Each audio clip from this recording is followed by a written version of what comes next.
के ले चली ना हाथवा में हाथ धके हमरो के ले चली ना सावन में देव घर के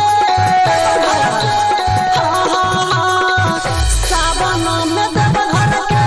मेला बा घुमा देना ए राजा देव घर के मेला बा घुमा देना recording by mirror films Muzaffarpur. अपन यहाँ सब सुन रहल छी फ्रेश फिल्म के प्रस्तुति के म्यूजिक बाय सुबोध सावन। चढ़ल सावन जब से महचल खल बहली देव घर के टिकट काटाली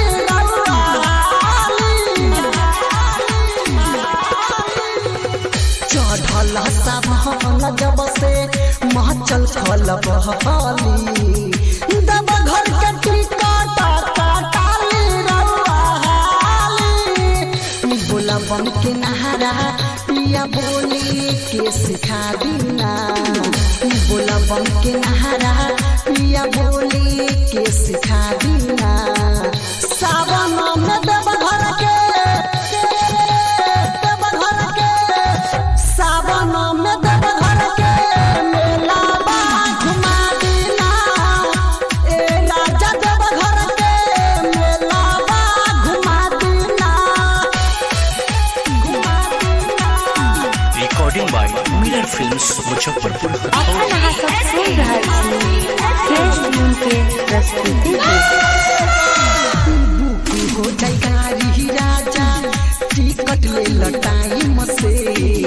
लट जाने करी आगे ढाल बजल लाइन से बुकी हो जाए गाड़ी राजा टिकट ले टाइम से लट जाने करी आगे ढाल बजल लाइन से प्रेमी इंद्रजीत राजा मनसा पूरा दीना राइटर ललित सुबोध मनसा पूरा दीना सावन में देव घर के ए राजा जी सावन में देव घर के